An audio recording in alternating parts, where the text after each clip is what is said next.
نحمده ونصلي على رسوله الكريم أما بعد قال الله تبارك وتعالى في الكلام الحكيم أعوذ بالله من الشيطان الرجيم بسم الله الرحمن الرحيم ولا تحسبن الذين قتلوا في سبيل الله أمواتا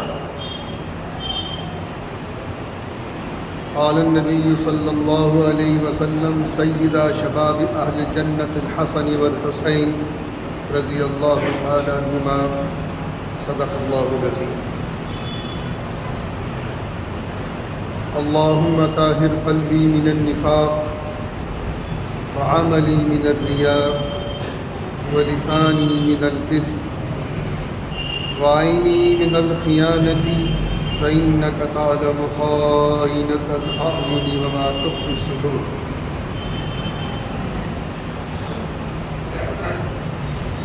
عزیزان گرامی،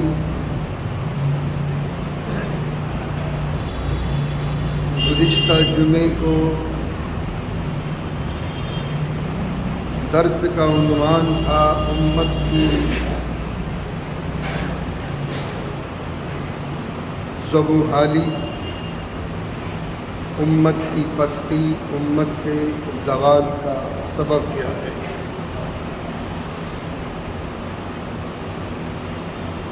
دو اسباب تھے جن کی تاریخ کی روشنی میں نے آپ کو بتایا تھا کہ اس دور حاضر میں قرآن کریم سے دوری اور آپس کے اختلافات، یہی سبب ہے امت کی پستی کا، امت کے زوال کا۔ ایک امت مسلمہ قرآن کریم سے دور ہوتی جا رہی ہے، اور دوسرے گھر گھر میں اختلاف، مسجدوں میں اختلاف، مکاتب میں اختلاف، مدارس میں اختلاف، آرگنائزیشن کے اندر اختلاف، آپ کی کتنی ویلفیئر سوسائٹیز بنی ہوئی ہیں سب میں اختلاف، خانقاہوں میں اختلاف، مراکز میں اختلاف۔ کون سی جگہ باقی ہے جہاں اختلافات نہیں ہیں؟ اور یہی سبب ہے امت کی پستی کا۔ ایک ہو جاؤ اور نیک ہو جاؤ، پھر دیکھو کیا انقلاب آئے گا۔ شہادت حسین تاریخ کا طالب علم جانتا ہے کہ بہت مظلومانہ شہادت ہے، اس میں کوئی دو رائے نہیں ہے۔ لیکن میں ایک بات عرض کرتا چلوں،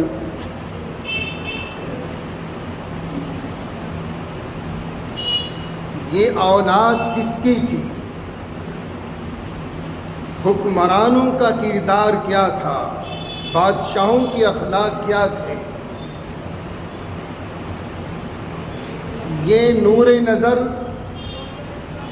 سیدنا حضرت علی رضی اللہ تعالیٰ عنہ کے ہیں، امام حسین۔ دنیا جانتی یا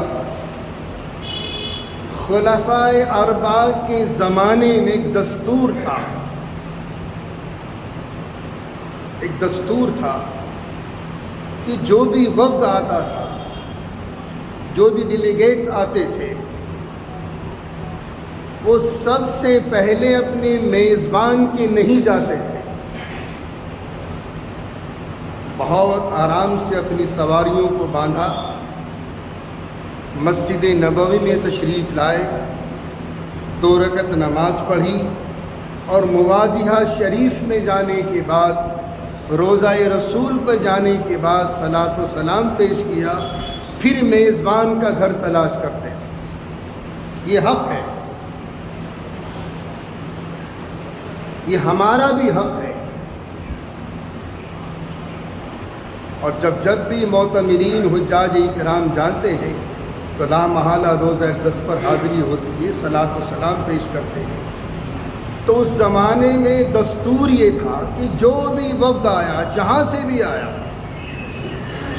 سب سے پہلا حق ان کا یہ ہوتا تھا کہ مسجد نبوی کے آس پاس میں اپنی سواریاں باندھی اور 2 رکعت نماز پڑھی مسجد نبوی میں، اور پھر روضہ رسول پر جا کر صلاۃ و سلام پیش کیا، اور پھر اپنے میزبان کو تلاش کرتے تھے۔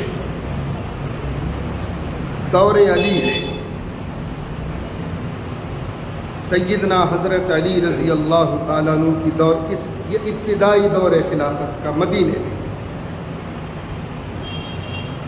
ایک وفد آیا،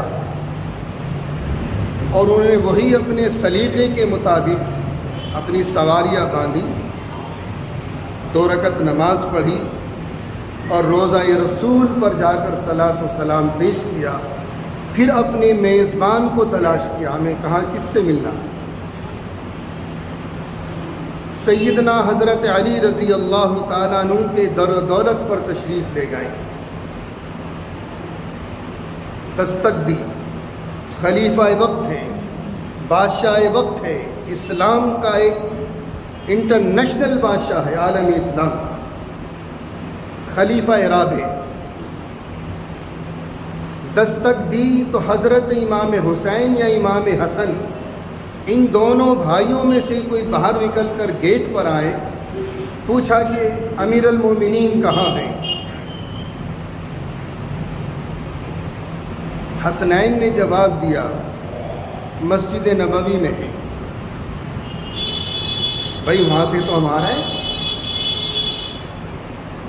آئے ہم نے نماز پڑھی، روزہ رسول پر حاضری دی، لیکن ہمیں تو وہاں کوئی شخص نظر نہیں آیا کہ نہیں امیر المومنین مسجد نبوی کے اندر موجود ہیں۔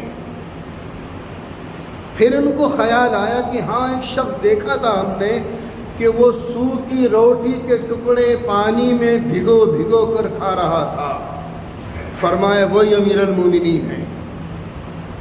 اللہ اکبر کہیے، وہی امیر المومنین ہیں۔ تو جب ملک کا امیر، ملک کا بادشاہ اتنا نیک صفت ہوگا تو ملک خوشحالی پر جائے گا، ترقی پر جائے گا، اور جن حکمرانوں کی نیتیں خراب ہوں گی ملک تباہ اور برباد ہوگا۔ ایسے حکمران تھے، ایسے خلیفہ تھے، ایسے بادشاہ تھے، انہی کے یہ چشم و چراغ حضرت امام حسین رضی اللہ تعالیٰ عنہ ہیں۔ اسی کے ساتھ ایک مسئلہ بھی بتاؤں گا۔ آج کل نیا فیشن چل گیا خواتین میں مصنوعی پلکیں لگانے کا۔ یہ آنکھوں کے حسنوں کو بڑھاتا ہے، اس میں کوئی شک نہیں، لیکن کون سے پلکیں حرام اور کون سی پلکیں جائز اور کب تک کے لیے جائز، یہ بتاؤں گا اگر وقت ملا مجھے تو۔ ایک فتنہ کھڑا ہو گیا قادیانیوں کا۔ عزیزان گرامی،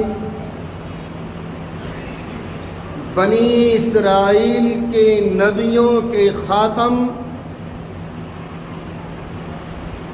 کون ہیں؟ سیدنا حضرت عیسیٰ علیہ نبینا علیہ الصلاۃ والتسلیم۔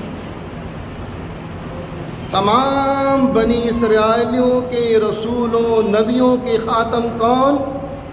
حضرت عیسیٰ علیہ السلام۔ اور تمام نبیوں کی رسالت کے، تمام نبیوں کی کتابوں کے، تمام نبیوں کی شریعت کے خاتم کون؟ ہمارے آقا حضور پاک صلی اللہ علیہ وسلم کی ذات بابرکت ہے۔ آپ کے بعد قیامت تک کوئی نبی نہیں آ سکتا۔ وحی کا تسلسل بند، وحی کی آمد بند، کتابوں کی آمد بند، شریعت کی آمد بند، رسالت کی آمد بند۔ ہمارے آقا کے بعد اگر کوئی سر پھرا نبوت کا دعویٰ کرے گا اور کچھ سر پھرے اس نبی کو ماننے کے لیے تیار ہو جائیں گے تو تمام ایمان سے خارج۔ یہ برٹش سامراج نے ایک فتنہ اٹھایا تھا اپنے دور حکومت پہ، آج پھر یہ فتنہ ابھر رہا ہے قادیانیوں کا۔ اس لیے مسلمانوں اپنے ایمان کا سودا مت کر دینا۔ طرح طرح کے فتنے آئیں گے اور آ رہے ہیں، اور جتنا زمانہ قیامت کے قریب تر ہوتا جا رہا ہے اتنے فتنے رونما ہو رہے ہیں اور ہوں گے۔ یہ ہمارے آقا کی پیشن گویاں ہوں گے۔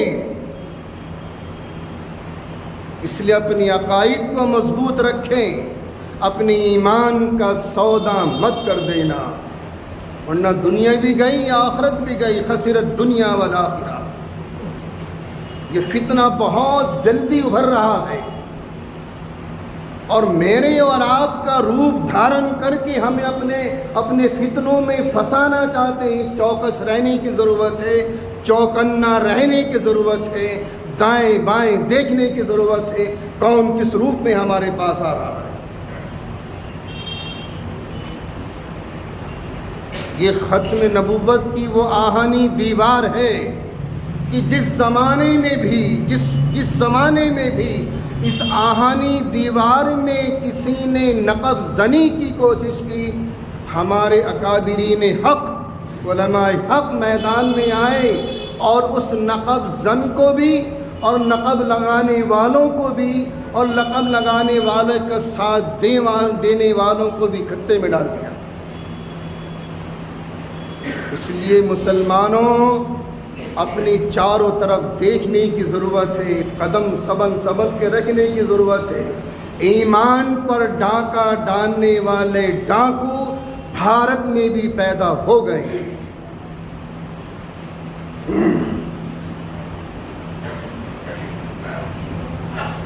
ایک اور بات ذہن نشین فرما لیں، پچھلے جمعے کو میں نے یہاں بات چھوڑی تھی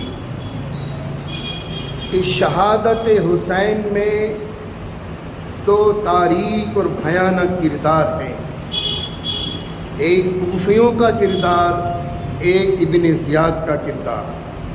یہ گورنر کوفہ ہے۔ کوفیوں کا کردار کیا تھا معلوم ہے آپ کو؟ یہی مشن حیدری کے دم بھرنے والے، علی کی محبت میں فنا ہونے والے، علی کی محبت کا دم بھرنے والے، یہی پکے منافقین اور غدار تھے جنہوں نے حضرت علی کو شہید کیا۔ کوفیوں نے اتنا بھیانک کردار ہے، اپنی سیاست کو چمکانے کے لیے اور حضرت امام حسین رضی اللہ تعالیٰ عنہ کی نگاہوں میں اپنا فرما بردار بننے کے لیے انہوں نے ایک سیاسی ہتھکنڈا کھیلا۔ حضرت علی کو شہید کیا، اب دنیا میں خوار ہو گئے، اب اس ذلت کے تاج کو پھینکنا چاہتے تھے اور عزت کا تاج پہننا چاہتے تھے۔ یہی ان کا کردار ہے کوفیوں کا۔ خطوط لکھے امام المحدثین حضرت شاہ عبدالعزیز محدث دہلوی رحمۃ اللہ علیہ کی تحقیق تو یہاں تک ہے کہ ان کمبختوں نے 12,000 خطوط لکھے، امام حسین آپ یہاں آ جائیں، ہم مشن حیدری کو آگے بڑھائیں گے، آپ کے ہاتھ پر بیعت کریں گے، آپ کو اپنا سربراہ تسلیم کر لیں گے، اپنا قائد تسلیم کر لیں گے، اپنا نمائندہ تسلیم کر لیں گے، اپنا خلیفہ اپنا بادشاہ آپ کو مان لیں گے، آپ آئے تو صحیح۔ کتنا بھیانک کردار ہے۔ امام حسین رضی اللہ تعالیٰ عنہ جب خطوط در ایک دو خط نہیں، سینکڑوں نہیں، 12,000 خط لکھے کوفیوں نے امام حسین کو بلانے کے لیے۔ اب کیا منافقانہ چال تھی؟ لیکن حضرت امام حسین نواسے کس کے ہیں؟ رسول اللہ کے۔ بیٹے کس کے ہیں؟ حیدر علی کرار کے، حیدر کرار کے بیٹے ہیں۔ وہ اہل میلے انسان نہیں تھے، وہ تو جنت کے نوجوانوں کے سردار ہوں گے قیامت میں۔ آقا نے پیشن گوئی فرما دی، سیدہ شباب اہل جنت الحسن والحسین رضی اللہ تعالی عنہما۔ اس سے بڑا مزدہ اور کیا ہو سکتا ہے؟ معمولی انسان نہیں تھے، بڑے ذہین تھے، مفکر تھے، اپنے وقت کے مدبر تھے، موقع شناس تھے، مردم شناس تھے، ساری صفات۔ اور یہ بھی یاد رکھیں، امی جان حضرت عائشہ رضی اللہ تعالی عنہا جب حیات تھیں، جب بھی جنت میں رہتی تھی، اب جا چکی تو اب بھی جنت میں ہے۔ کیسے؟ یہ روضہ رسول ہیں، یہ جنت کی کیاریوں میں سے ایک کیاری میں ہے۔ آقا نے فرمایا تھا میرا گھر اور یہ میرا منبر اور اس کے مابین جتنی جگہ ہے وہ ریاض الجنہ ہے، بخاری کی حدیث ہے۔ امی جان حضرت عائشہ پہلے بھی جنت میں تھی جب دنیا میں تھی، اور اب بھی جنت میں ہے۔ تو نواسہ کس کا ہے؟ رسول اللہ کے۔ بیٹے کس کے ہیں؟ نور نظر کس کے ہیں؟ حیدر کرار کے۔ انہوں نے ان کی منافقت کو پرکھنے کے لیے اپنے بھائی مسلم بن امیر بن عقیل کو روانہ کیا۔ یہ بات تو یہاں روک دو، میرا کیپٹر کلوز، انشاءاللہ آئندہ جمعے کو کروں گا آگے سے۔ یہ مصنوعی پل کے جو خواتین لگاتی ہیں، اس کا مسئلہ ذہن نشین فرما لیں۔ اگر وہ انسان کے بالوں کی بنی ہوئی ہے یا خنزیر کے بالوں کی بنی ہوئی ہے تو حرام۔ ہاں کسی اور چیز کی بنی ہوئی ہے تو لگا سکتی ہے، لیکن شوہر کے سامنے، غیر محرموں کے سامنے نہیں، شوہر کے سامنے اپنی آنکھوں کے حسن کو دوبالگی پیدا کرنے کے لیے مصنوعی پلکیں لگا سکتی ہیں، لیکن شوہر کے سامنے، خامن کے سامنے، غیروں کے سامنے نہیں۔ کب تک؟ وضو کریں گی تو اتار کے کریں گی، وضو نہیں ہوگا اس کا لائق ہے۔ غسل کریں گی تو اتار کے کریں گی، لیکن اگر یہ پلکیں خنزیر کے بالوں کی ہیں یا انسان کے بالوں کی بنی ہوئی تو پھر ناجائز اور حرام ہے لگانا۔ انشاءاللہ باقی تفصیل آئندہ جمعے کو۔